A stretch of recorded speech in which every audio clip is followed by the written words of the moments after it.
Yep, I done it. I can't believe I done it. I'm so sorry. I clicked on a high view game.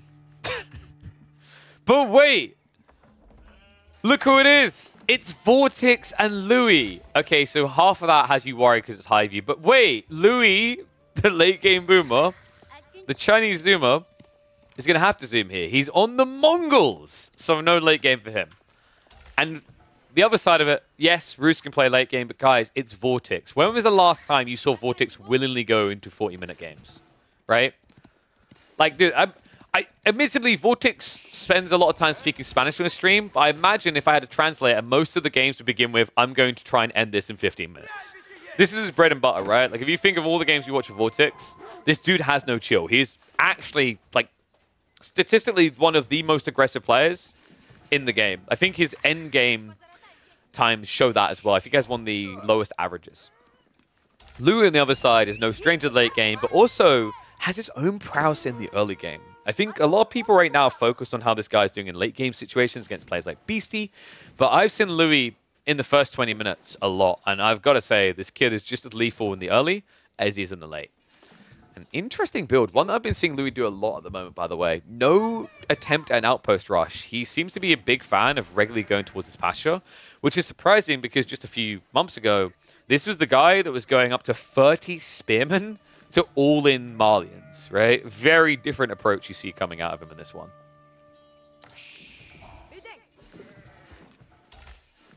So, other side. Let's look at the spawn for Vortex. Did he spot both the deer? Okay, jackpotted it. Unfortunately, he's being contested over here. Khan's being a little bit annoying, but not annoying enough. This is pretty decent, actually, right now for Vortex. If you look, you can see the gold count as it stands. And with what remains, this could easily be about a, what, 225 gold game, if not more. Yeah, this is perfect, guys. Look at this. So whenever you're playing Roos, if you want to know how to optimize, this is what you're looking for. You want to have the ability to pull the trigger on Fuel Age as quickly as possible. And then you want to be able to prep Wheelbarrow before you're halfway through the Kremlin timing. And he will be able to because the hunting cabin is going to trickle the last bit, right? He's going to get 20 gold coming in there. So he should be fine to get Wheelbarrow in time for the TC drop. Because remember, he's going to have to gather the stone first. So this is ideal situation. I've seen a few players go Wheelbarrow first and then be short on the gold. If you're in that situation where you have 400 food, but you've got Wheelbarrow ticking, cancel Wheelbarrow for the love of God. The difference that 10, 15, 20 seconds can make is a lot, actually. Especially in a matchup against a Civ that is going to try and all-in you. Because they have to here. I think Louis doesn't want to play this deep into the game because it should just be an inherent 2TC. And the Deer Stone supports what I'm saying here. Remember, this is a map where Silvertree is phenomenal, but he doesn't even go for it, right? He could get full distance trade. It's not worth it, though, because you're up against French Knights. Roost Knights, rather. So you won't easily be able to defend it, especially on a map where you're playing so blind, like High View. So Vortex. Where is the TC drop likely to happen? Probably on the backside here. He has such a damn good spawn, actually. This is absurd. He's got the deer pack and the gold right in the back corner. Unfortunately, it looks like he screwed himself a bit here. He can't get the TC drop there. That would have been perfect to block the pass and get efficient gathering on both gold and food. So he'll probably have to settle for back here. Or he'll have to go further forward. I wouldn't be surprised if he goes further forward just so it secures the pass. Alternative TC locations, he could go for one between the berries and the gold. But given the option, you don't really want to play berries over deer. It just makes you a lot less optimal. What do you guys think? 2s if you're a Roos fan here, 1s if you're a Mongols fan. The details we have so far. Because it looks like Lou's going to be going for an all-in approach, and there's no doubt that Vortex is going for that second TC.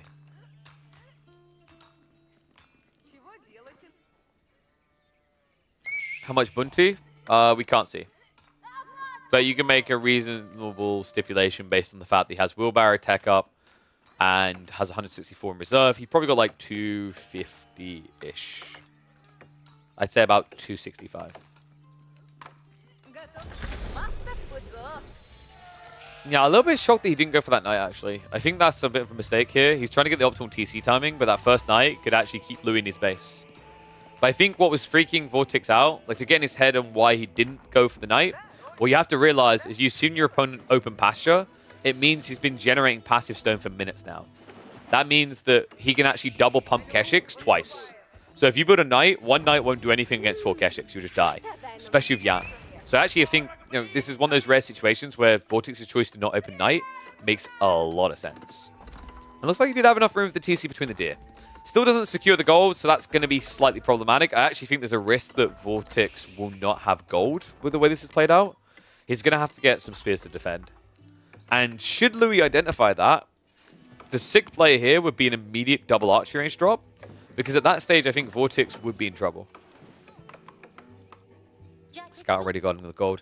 Remember, Louis did go for double scout, by the way. It's like somewhere between 225 to 265 bounty is really good for Vortex, considering his opponent played double scout.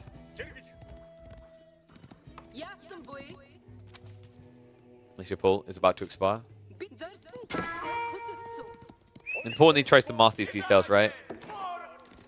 First Keshik pump coming. Lawwood being gathered. Is Louis... Oh, Louis going 2TC. Wow. Okay, so that's quite surprising here.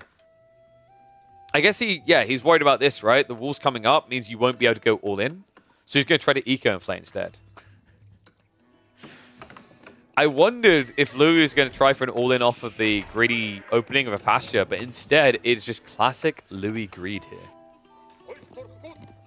I think Louis' thought process is that he's up against a player that tends to play overly aggressive.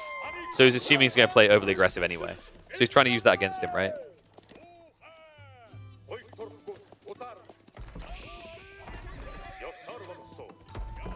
Keshik's not quite able to get in time here. He's up to 4 already. And Louis, there we go. Wood for the second TC. What an interesting choice. I feel like we're not really seeing Mongol 2TC very often at the moment. 900 wood just feels a little bit too steep still. Probably has to come down a little bit. Maybe like 850, 800 wood. Just to give them options. Because right now, economically, it just feels like trade is really the only good option. Double stables drop coming in from Vortex. Immediately has it scouted though, thanks to the Falcon detail. Okay, this is so vexing when you play against this Civ, man. Like, if you don't see the Falcon going in, if you don't hear it, you're not going to know it's there in the tree line, right? That's the other crazy thing, is like, usually you see the Falcon thrown out in the open. At least then you know what you're up against. But for Vortex, he doesn't know about the bird. Look at his vision here. He has no way of knowing that he's being watched right now.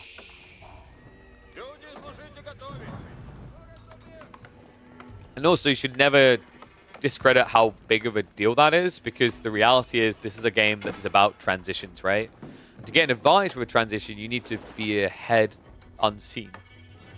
Now that Louis has seen you, he could very easily just drop a Rax.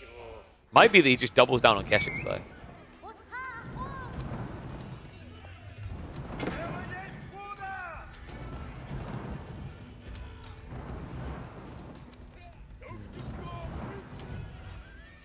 You double down on Keshiks? I think you double down on Keshiks here. Think about the production pacing, right? Like, you can produce him every 30 seconds. It takes him every 35. You saw that he went double stable. You're already up to 4 Keshiks when he has none. I actually think you can get away with just doubling down. You'll probably add in another stables in the next, I'd say, about 30 to 40 seconds. But between that and then the gradual double production from Stone, it's a very hard game for Vortex. And you'd think Militia would be great here, but they're really not that impressive for what they are. They do 10 damage to Cav. But 3 of that gets removed, right? So, like, if you're fighting with Militia to defend against Keshiks, Keshiks are probably just going to heal off of you. Is the reality of it. He's going back away for the time being. So Vortex gets a little bit of breathing room here. I'm hoping he's not thinking of doing what I think he's going to do. If he goes for Castle Age tool, it's death. He needs to play Long Feudal. Which isn't a disadvantage for you if you can get enough troops together. But remember, his eco lead isn't going to inflate, and I'm wondering if Vortex knows this yet. He should have scouted. Yeah, I think the scout did see the second TC. I would be shocked if a Roost player didn't get info. Unfortunately, because of the rotations, the YAM, all these details, Vortex really doesn't have much vision. This is his last scout. That's dangerous, by the way. Like, being down to no scouts on high view can be a death sentence. That's kind of a tricky advantage Mongols typically have, right? Is like they can end up losing their scout and then getting a new one every once in a while. I think that's a weird advantage that isn't discussed very often on a map like High View, but it is a big deal. Scout removed. So yeah, Vortex immediately has to queue up new ones. He does at least have the stables to do that. Wait, did he just... Oh, no. He's building the hunting cabin. My brain for a sec, I was like, please tell me he didn't use the TC. He has at least got new Rus scouts coming. Has been spotted out on the board, though. And Undermesh should be Louis' biggest priority, I think. Or you could just go Castle Age. That's crazy. I really actually like this. Vortex is trying to mirror now. Keshiks, in the meantime, been trying to keep him honest. What Louis is looking for is small fights where he outnumbers. He never wants to take a fight where knights have equal numbers. Obviously, definitely not when they have better. But if you are ahead on count, it means that you can actually sustain through the fights because you can peel injured and bring in fresh, right? This could be big. Second wave comes in. Good thing Vortex did rebuild that scout. Otherwise, that would have been death. Tech up now on the way. It is indeed going to be the Kurtai. Okay, this actually scares me for Vortex. And here's why. You can get a lot of value out of playing Mass Knights as Rus deep into Castle Age. Initial Castle's kind of a question mark, though, with the way this game's played out. You won't rush Boy's Fortitude at 8 Knights, right? It's way too expensive at 500 resources. So you don't have an edge there. Your opponent can get different edges, though. Most notably, Step Lancers at 500 resources. With the Kurtai buff as well. Like, the sustain in these fights is going to be kind of nuts. I actually think, really, what Vortex needed was Abbey of the Trinity just to get a Warrior Monk. Because then you get the +1 damage and the +1 armor. That could be enough to hold against this. Without it, he might have a problem, though. More Knights are at least being queued up. Kurtai now complete. Louis ready to rock and roll. And this should be the Deer Stone as well as the Kurtai moving forward. Really? He's going to leave the Deer Stone at home. I'm a little bit surprised by that. Deer Stone on the front line makes a lot of sense with the Kurtai. It's just an unbeatable aura comp. Instead, he thinks just the Kurtai alone should be good enough.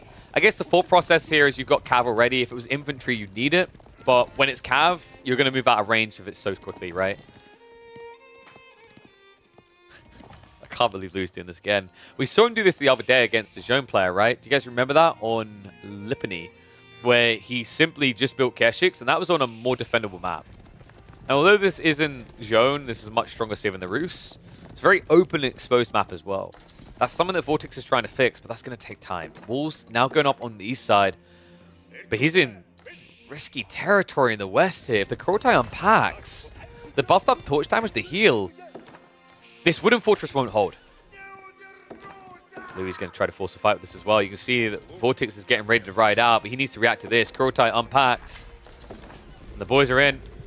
19 torch damage each, compared to what should normally be 16. It's going to be big. Charge comes in. Isn't going to be able to hit there, but now Wooden Fortress is going to get assaulted. I mean, it's actually doing no damage. The Keshik is more or less just sustaining for the entire thing. Wow. Knights now coming in. This is about to get ugly. Vortex, he has pulled 10 militia. Villagers are in trouble, though. Khan is going to tank some blows. It's going to be the defense arrow coming out, though. Militia now arriving. In the meantime, though, he's going to take the fight with the Knights before having to peel away. And this is difficult now because Vortex, he's already losing the economy. He's at risk of losing the food. He's going to try to rush up a new wooden fortress, but one Keshik is going to ruin that plan. I don't think Vortex even realizes either.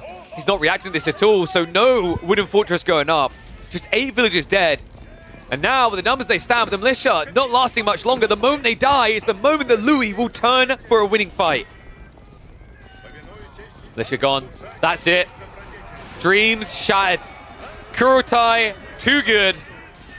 Louis, too damn strong. Louis able to rout the little knights that remain, and an immediate GG gets called. What a clean hit by Louis. No wasted time, no drag out here. He just runs and he guns. Nothing more than what I would expect out of these two clashing with these civs.